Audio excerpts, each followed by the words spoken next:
자, 이제 우단은 2차 부등식 해외 조건에 대해서 공부를 할 건데, 우리가 이제 이거는 뭘 공부를 할 거니, 저번 시간에 했던 거 있었지. 2차 부등식 풀이법. 이제 그게 가장 기본적으로 제일 중요한 건데, 뭐 했었더라? x의 제곱 마이너스 3x 플러스 2가 그렇지 0보다 클 때랑, 그 다음에 x의 제곱 빼기 3x 플러스 2가 0보다 작을 때는 이렇게 두 가지 있었지. 자, 위에 거 답은 어떻게 들어갔었어? 우리가 외울 때 큰 작작이라 그랬지. 큰 수보단 크고 작은 수보단 작다. 그 다음에 밑에 거 같은 경우는 어떻게 됐었지? 두 수 사이에 있었죠. 요런 정도, 이게 가장 기본이야. 2차 부등식에서 두 사이에 있다. 그래서 요걸 좀 공부한 상태에서 들어가게 되면, 여기서 이제 큰 수나 작은 수는 뭘 의미하고 있어? 그렇지, 는 0에 해라 그랬었지. 두 수 사이에 있다. 이때 두 수도 뭐야? 는 0에 해가 되는 거고. 따라서 이거 풀이하는 방법은 x 빼기 인수분해를 먼저 해서 방정식 푸는 것처럼 0보다 크니까 x는 그렇지 큰 수보단 크고, 또는 x는 뭐보단 작다, 작은 수보단 작다. 이렇게 하나가 나올 것 같고, 밑에 거는 이제 답이 어떻게 나오겠어요? 이것도 똑같이 인수분해가 되면 이렇게 나올 거고, 0보다 작으니까, 그렇지, 이때는 두 수 사이에 있어야 되겠지? 그래서 1과 2 사이에 있다. 이게 이제 2차 부등식의 기본 풀이법 과정이라 있었지. 이걸 알고 있는 상태에서 우리가 들어가자. 근데 여기서 우리가 유념할 게 하나가 있었지. 뭘 유념을 했었지? 그렇지, 이거는 최고차의 계수가 뭐일 때만 쓸 수가 있다. 최고차의 계수가 2차의 계수겠죠. 그래서 최고차 계수가 양수일 때만 쓸 수 있다라는 거야. 만약에 최고차의 계수가 음수로 바뀐다고 한다면 이 과정이 서로 바뀌어버리는 거지. 이 과정이 서로 반대로 바뀌어버린다라는 거. 오케이? 그래서 우리는 헷갈리니까 일단 양수일 때만 기억을 하고 음수일 때는 바뀐다. 위에 거 아래 거 내용이 바뀐다. 그렇게만 기억해서 문제를 풀어주면 될 것 같아. 자, 이걸 알고 있는 상태에서 문제로 바로 들어가도록 할게요. 이거는 선생님, 이게 좀 중요한 내용이긴 한데, 이거는 선생님이 뒤에서 한번 문제로 나올 때 한번 다시 한번 정리할 거예요. 자, 넘겨서 다음 거 한번 보자. 자, 2차 부등식의 해가 이렇게 있을 때 2차 부등식 해를 구하라. 이렇게 나와 있지. 근데 봐보자, 한번. 분명히 선생님이 0보다 크다 그러면 답이 어떻게 된다 그랬어? 그렇지. 큰 작작이라고 했었지. 근데 이거는 두 수 사이에 있네. 그 말의 의미는 뭐냐? 그렇지. A가 음수라는 거지. 이건 안 봐도 A가 100%보다 음수라는 거지, 음수. 요걸 기억한 상태에서 문제를 풀어 들어가자고. 그러면 이 마이너스 3과 4가 결국 어찌 됐든 간에 뭐냐? 는 0에 해가 되는 거잖아, 해. 그래서 AX의 제곱 그냥 방정식으로 풀어버리자고. BX 플러스 C는 0의 해가 마이너스 3과 4가 된다. 그러면 여기서 된 상태에서 우리가 뭘 체크할 수가 있냐면 이제 근각계수 관계로 바로 들어갈 수 있지. 두 군의 합이 그렇지. 마이너스 3 더하기 4가 돼가지고 1이 될 거고, 그 다음에 이렇게 되면 이제 또 뭘 정리할 수 있어? B는 마이너스 A다 하나 쓸 수 있죠. 두군의 곱 A분의 C는 두군의 곱이니까 마이너스 12가 될 거고, 따라서 C는 뭐가 쓸 수 있어? 마이너스 10이다 이렇게 잡아낼 수가 있죠. 자, 이렇게 잡아내고 나서 이제 구하고자 하는 게 어찌됐든 간에 요걸 구하라는 거거든, 요 부분을. 그럼 이제 뭐 해야 되겠어요? 그렇죠. 대입을 해가지고 무슨 대입이냐? B에다가 마이너스 A를 대입하자고. B에다가 마이너스 A 대입했어요. 그 다음에 C에다가 마이너스 12A를 대입하고, 그래서 이걸 풀라는 거지. 그러면 이제 그 다음 풀이하는 과정은 뭐겠어? 당연히 양변을 A로 나눠줘야 되겠지. 근데 우리가 아까 문제 출발할 때 A가 음수다라고 우리가 찾아내고 출발했었잖아. 이걸 찾아내야 되겠지. 그럼 따라서 양변을 A로 나눠줘버리면 X의 제곱에 플러스 X 빼기 10인데 A가 음수기 때문에 0보다 작아야 된다라는 걸 알 수가 있다라는 거지. 그럼 이제 2차 분식 풀어야 되는 거 어떻게 나오겠어? X 플러스 4에다가 그렇지 인수분해 딱 해가지고 최고차 계수가 이건 양수일 때잖아. 그래서 답은 이제 어떻게 나온다? 두 수 사이에 있다. 마이너스 4보다 크면서 3보다 작다. 이렇게 해서 우리가 이 16번 문제가 정리됐다라고 보면 될 것 같아. 넘겨서 다음 거 한번 살펴보도록 할게요. 다음 문제 보자. 이제 이 17번 문제 있죠. 요게 너희들 고등학교 고3 졸업할 때까지 나오는 내용. 대수 파트에서도 중요하고, 그 다음에 미적분 파트에서도 되게 중요하게, 이렇게 얘들이 대수나 미적분은 풀어. 근데 이제 마지막 최종적인 답을 낼 때 요 14번 내용을 이거를 몰라가지고 문제를 못 풀어버리더라고. 그래서 이 내용을 정리해 줄 테니까 한번 보도록 하자. 뭐냐면, 모든. 그러니까 항상 성립한다 그 말이지. 모든 실수 x에 대하여 뭐가 되냐면, ax의 제곱에 플러스 bx 플러스 c가 항상 0보다 크게 한 조건. 모든 실수에 대해서야. 그래서 요거하고 그 다음에 두 번째 파트가 이제 뭐가 되는 거냐면 똑같이 모든 실수 x에 대해서 이번에는 모든 실수에 대해서 항상 성립하게 한 조건. 이 값이 0보다 갖다까지 넣어보자. 이렇게. 여기도 갖다 넣어줘도 되는데, 그냥 여기서 갖다까지 넣어보고 한번 정리해볼게요. 그러니까 이런 조건들에 대해서 공부를 할 거야. 모든 실수에 대하여 이게 성립한다. 그러면 일단 우리가 먼저 첫 번째 해야 될 건 뭐냐? 그래프를 먼저 기억을 해줘야 돼. 자, 모든 실수 x에 대해서 이게 성립을 하려면 항상 는 이거를 y로 잡았을 때 y 값이 뭐가 돼야 돼? 그렇지. 0보다 커야 되지. 0보다 크다는 것은 그래프 방향이 어떻게 나와야 돼? 그렇지. 붕 떠야 된다는 소리야. 이런 식으로.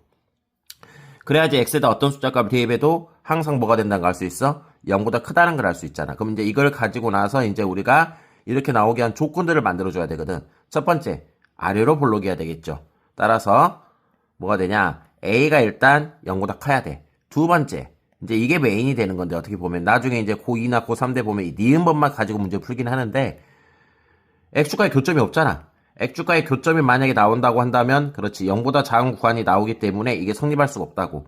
그럼 x축과의 교점 이게 뭘 의미한다 했지? 그렇지 는 0에 해가 된다 했었지. 해가 있으면 돼요 안 돼요? 해가 있으면 0보다 작은 구간이 이렇게 나올 수밖에 없다고. 따라서 해가 존재하면 된다 안 된다? 안 된다. 그럼 해가 존재하면 안 되기 때문에 뭐가 나와야 돼? b의 제곱 빼기 판별식 이 값이 0보다 작아야 되겠죠. 그러니까 하도 이들이 선생님이 강조하고 하니까 선생님들이 강조하고 계시니까 이게 0보다 크니까 판별식은 써야 돼. 그건 기억을 하는 값더라고 보니까. 그래서 0보다 크니까 이것도 0보다 크다 갖고 와서 써버리더라고. 그러면 안 되는 거예요. 됐어요? 그래서 가장 기본적으로 다뤄야 될 것은 일단은 모든 실수 x에 대해서 2차 부등식이 항상 0보다 크기 위해서는 일단 아래로 형태의 볼록이 돼야 될 것 같고 근을 가지면 안 된다. 요거를 우리가 확실하게 외워놔야 돼요. 이게 조건이야. 그런데 우리가 이제 고등학교 1학년 때 처음 배우는 거잖아. 그래서 특이한 조건이 하나가 더 있어. 뭐가 있냐면 a도 0이고 a도 0이고 b도 0이 돼버려. 그러니까 2차 부등식은 아니라는 거지. a도 0이고 b도 0이 돼버리면서 c가 0보다 크면 되는 요 조건. 그러니까 a가 0이고 b가 0이면 x에다 어떤 걸 대입해도 어차피 이 자리가 00이 돼버리잖아. 그렇죠 이렇게. 그래서 c가 0보다 크면은 당연히 이게 항상 성립한다는 거지. 근데 이 세 번째 조건은 좀 특수한 상태야. 특수한 형태. 그래서 당연히 처음이니까 요 2번과 3번을 외워야 되겠지. 근데 그 중에서도 이제 제일 중요한 게 어찌됐든 간에 요 니은 형태. 앞으로 니은 형태를 많이 외우면서 우리가 많이 풀거든. 그걸 좀 기억을 해둬야 될 것 같아요. 지금은 요 2번 조건 하나하고 3번 조건. 그러니까 이거이든지 아니면 3번이 되면 된다. 이렇게 해서 이걸 우리가 기억을 하고 외워놔야 돼요. 이거 엄청 중요한 조건이에요. 그러면 이번에는 항상 0보다 작거나 같은 조건을 공부해보자 한번. 첫 번째 그래프를 한번 생각을 해보자고. 항상 0보다 작거나 같아야 되니까 그래프가 어떻게 나와야 되겠어? 그렇지 이렇게 나와줘야 되겠지. 또는 같아도 되기 때문에 이렇게 순간적으로 0까지는 허락을 해줄 거야 아마. 이런 식으로. 그럼 이렇게 나오게 한 조건. 이제 그걸 너희들이 만들어 보는 거지. 그래서 두 번째 첫 번째 조건이 뭐가 될까? 그러면 당연히 그렇지 아래 위로 볼록이 돼야 되겠지. 항상 0보다 작아야 되기 때문에.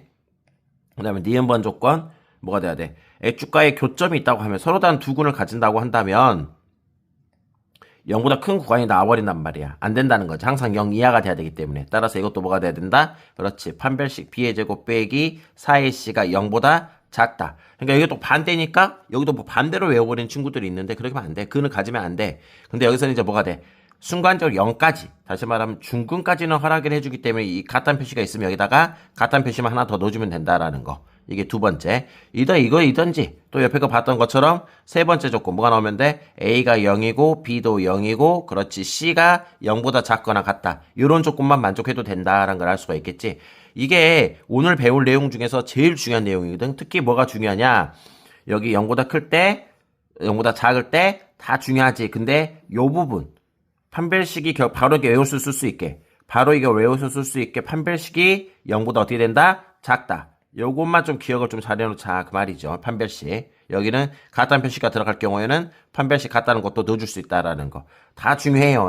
근데 그 중에서도 굳이 하나만 우리가 외운다면 부등식 항상 성립한다고? 판별식이 0보다 작다. 이제 그게 가장 기본이야.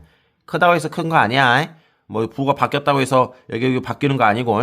그렇지? 판별식이 0보다 작다. 그것만 좀 기억을 해놨으면 좋겠어. 그럼 이걸 가지고 있는 상태에서 이제 문제를 한번 들어가 보도록 하자. 이거를 외워야 돼. 이거를. 정말 중요한 내용이다.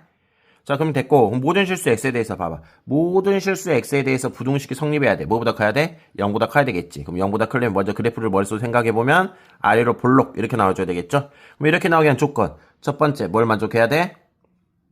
a 플러스 2가 양수가 돼야 되고 두 번째 뭘 가지면 안 된다? 그렇지. 근을 가지면 안 되겠지. b 프라임의 제곱 마이너스 ac 이런 식으로 이 값이 뭐가 나와야 돼? 0보다 작다. 따라 정리하게 되면 a 플러스 2로 묶어버리자. 그러면 여기가 a 플러스 2에다가 빼기 4니까 바로 암산 이렇게 나올 거고 이것도 2차 부등식이네. 0보다 작다. 두 사이에 있어야 되겠죠? 이런 식으로. 그리고 요걸 또 정리하면 a가 뭐가 나와? 마이너스 2보다 크다 이렇게 나오겠지. 그러면 공통으로만 정한 걸 찾아줘야 되기 때문에 뭐 수직선상에다 표시하면 바로 이렇게 나올 거예요. 뭐 이 정도는 할 수 있을 것 같고 수직선에다 표시하면. 근데 이것만 되면 안 돼요. 뭐가 있냐면 좀 특이한 경우도 있다 그랬지. 뭐 2차 부등식이란 말이 없잖아. 이 자리도 0이고 이 자리도 0이 될 수 있냐는 거지. 동시에. 그렇지 있지. 뭐 a가 마이너스 2가 되면 그럼 a가 마이너스 2가 되면 이 자리도 0이고 이 자리도 0이기 때문에 4는 0보다 크다. 항상 성립한다고 볼 수 있겠네. 그래서 최종적인 답은 뭐가 되냐? a는 마이너스 2보다 크거나 같으면서 2보다는 어떻게 돼야 되겠어? 작다. 요까지 넣어줘야 되기 때문에 그래서 14번 문제는 이렇게 된다는 거지. 이 두 번째 요 내용이 현재 지금 보면 세 번째 내용 이거에 해당하는 거예요. 이거에. 됐죠? 그래서 이렇게 해가지고 우리가 한번 필수예제 14번까지 정리했다. 자 다음 시간에 다른 거 한번 보도록 하자.